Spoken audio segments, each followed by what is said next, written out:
What's up, guys? Welcome back to another video. And once again, we will not be playing Xbox. We will be ranking the top 32 starting quarterbacks coming into the 2023-2024 NFL season based on how I project them to be. So, anyways, after all that, let's get started. By the way, sorry for the wait. Sorry for the stopping videos. You know, I will be uploading a ton when 924 comes out. So yeah. Anyways, at number 32 we have Sam Howell.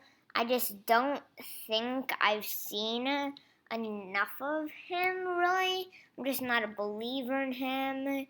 He doesn't have the greatest of teams. Well, I guess Terry McLaurin is good, but who else does he have? Let's be honest. I guess Jahan Dotson and Curtis Samuel are okay, but honestly, I just don't think he can put up great numbers. At number 31, we have Baker Mayfield. I just saw training camp videos. Okay, he has been good in training camp. He has been okay in training camp. They were just practicing passing, and they weren't even practicing against defense, he missed a wide open receiver. Actually. Any half decent quarterback is not going to miss a wide open receiver unless it's deep downfield, which it wasn't. Anyways, at 30, we have Mac Jones. He's just not athletic, kind of like Tom Brady if you look at a combine picture. But he's just not athletic, doesn't have the greatest of teams, so I just he wasn't good in these years, but in his rookie year he was very good. So if he can perform as well as he did in his rookie year, that would catapult him a bunch. At number 29, we have Jordan Love. He just doesn't have a great team. We haven't really seen that much of Jordan Love, and neither have I. We haven't seen enough of him and all that. He hasn't been that great when he started, at least I don't think. And coming into the year, he does have Carson Wentz as his backup, so yeah, that's a thing. And at 28, we have Russell Wilson. Everyone knows he was absolutely horrible last year.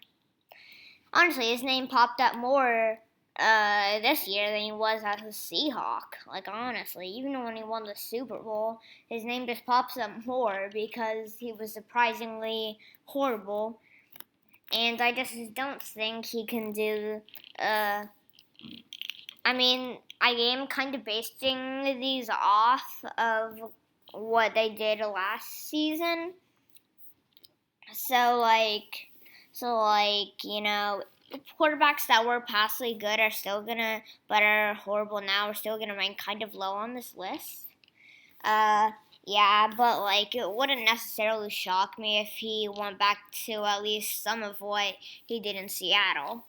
And that goes for the same thing with my number was 27th ranked quarterback, Deshaun Watson. Everyone knows he was good in Houston, and everyone knows he has gone down at levels this year. Like what I said with Russell Wilson, I have to kind of rank these based off of what happened last year, so I'm not gonna be able to rank him high. But as I said for Russell Wilson, I wouldn't be that surprised if he went back to some of came back to some of his abilities that he had in Houston. Anyways, at number 26, I have Anthony Richardson. Also, sorry if the picture quality is bad. Yeah. I'm sorry about that.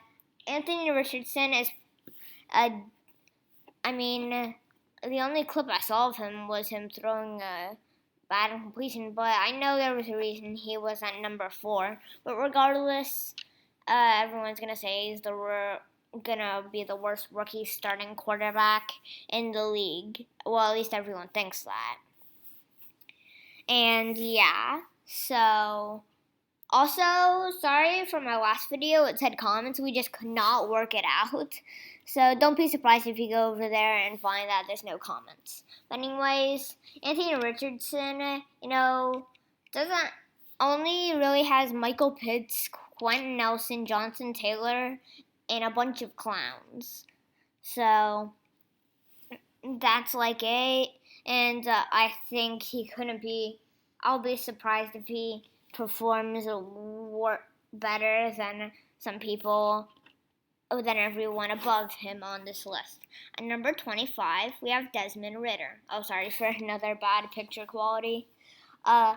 Desmond Ridder was okay. What was it? It's either his first or second year. I don't remember.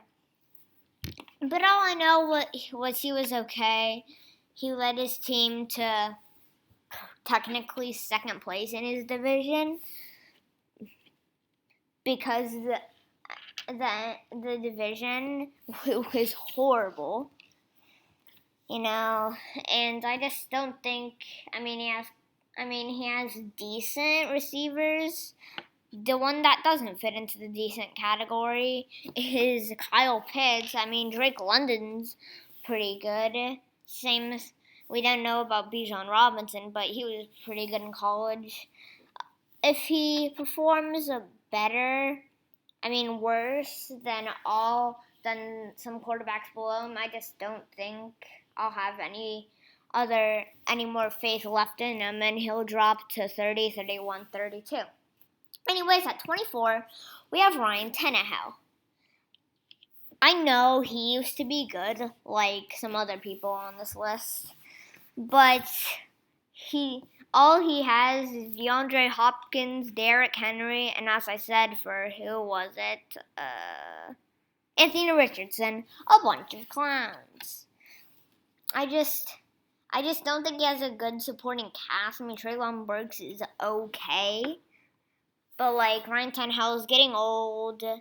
He does have a sneaking running ability, which could get him some good rushing yards, but he doesn't. I just don't think he has that much left in the tank. So at 23, we have Matthew Stafford. I know. He used to be very good, but he is getting old. To be fair,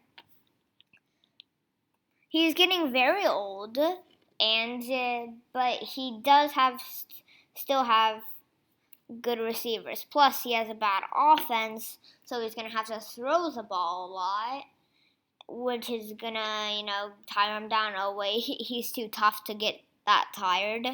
But you know what I mean. He's getting old. I don't think he has a good running ability. But I wouldn't be completely shocked if he put up good numbers. I just don't have too much faith left for Matthew. At 22, we have Kenny Pickett. This is where it starts getting into the, oh God, I don't have room for a bunch of these guys. Where do I place? So, I know 22 is a bit too high for Kenny Pickett, but I think he will be better than Matthew Stafford, but worse than the rest of the guys above him. So if you don't get what I'm saying, I'm sorry. I don't think I can explain it any better. But anyways, Kenny Pickett, he has two good receivers and a decent running back.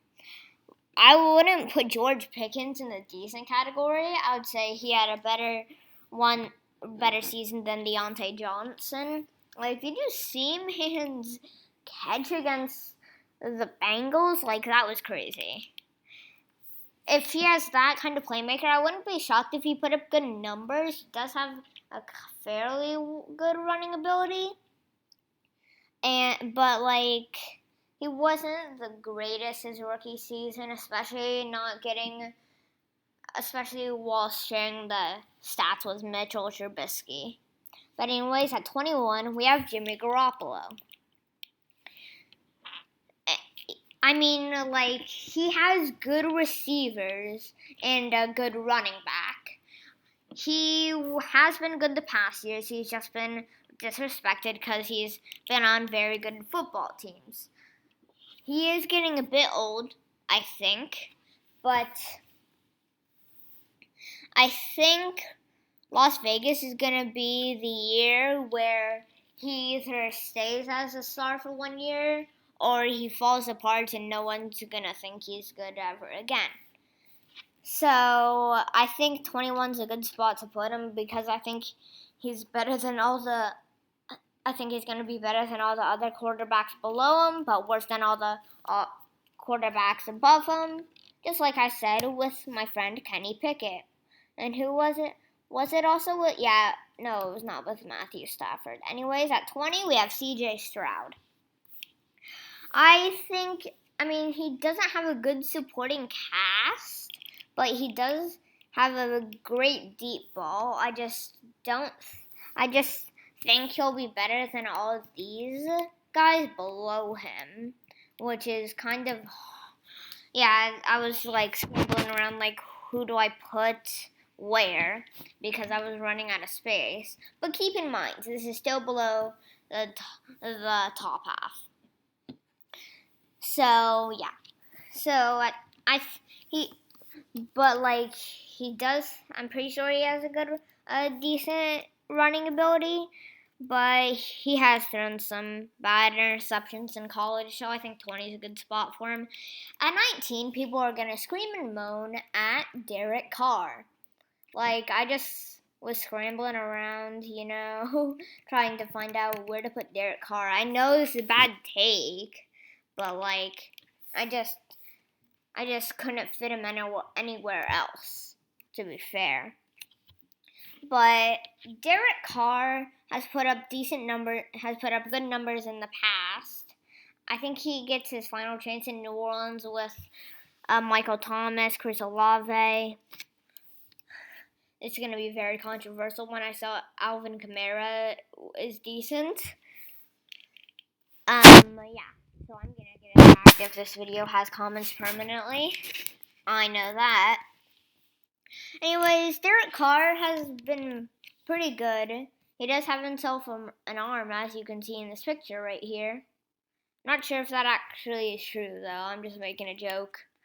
But I think he will put up good numbers in New Orleans if he has anything left in the tank, so I think 19 is a good spot to put him.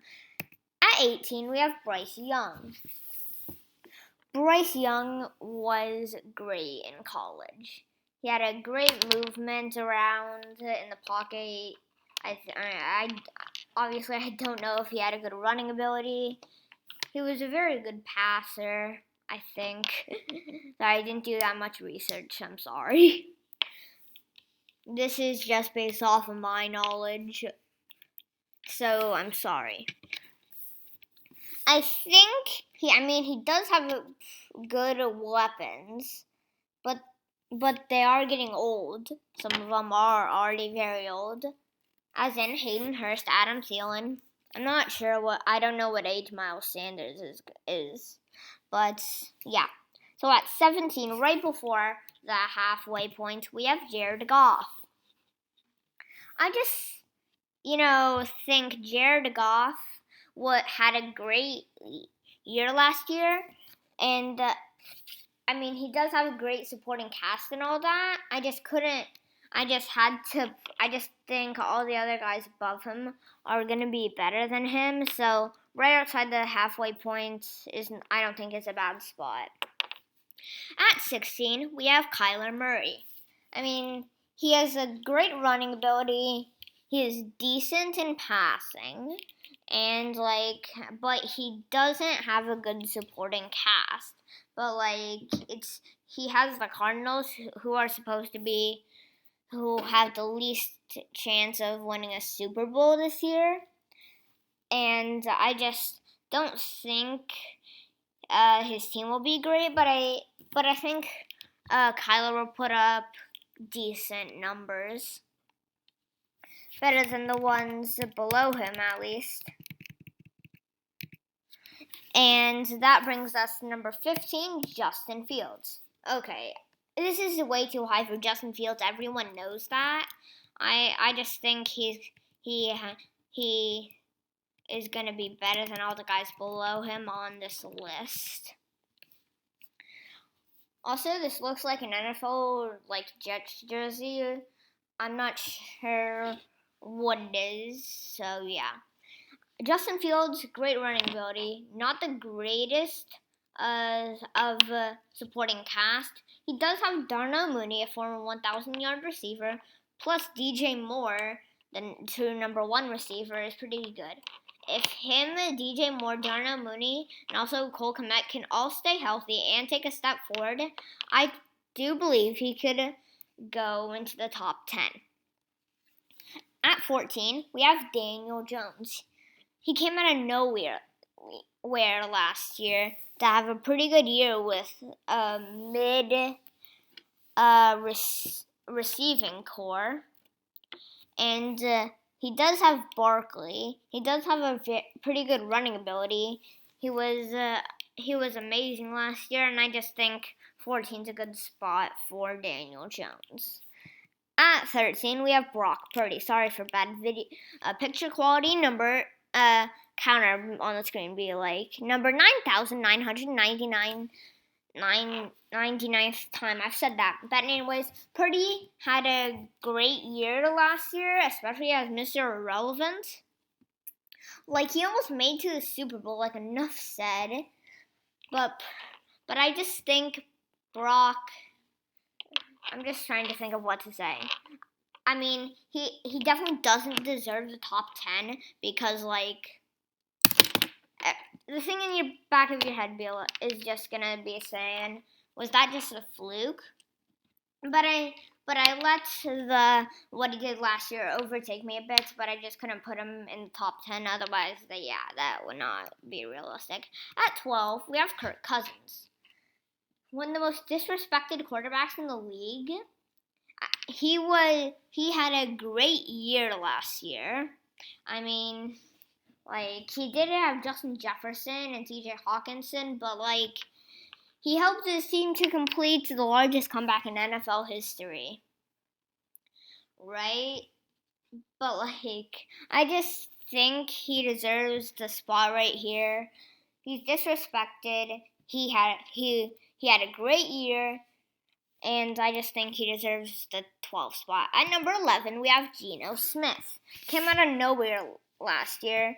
Just imagine thinking a year earlier that 365 days later, Geno Smith would be a top 15 quarterback. He had the highest completion percentage in the league, and he does have good receivers, but he was just amazing last year. Yeah, he didn't win his first playoff game, but he definitely deserves an 11th spot. At number 10, we have Tua Tagovailoa. He showed that when his receivers can develop, he can also develop with them. Came out just putting in Tyreek Hill and Jalen Waddle helped him a lot, and I just think I just think he deserves top 10 because he was good. But he does need to stay healthy or he can very well kiss his top 10 ranking goodbye. At number 9, I have Aaron Rodgers. Sorry for this bad picture of him not throwing. I couldn't find anything else, so live with it, please.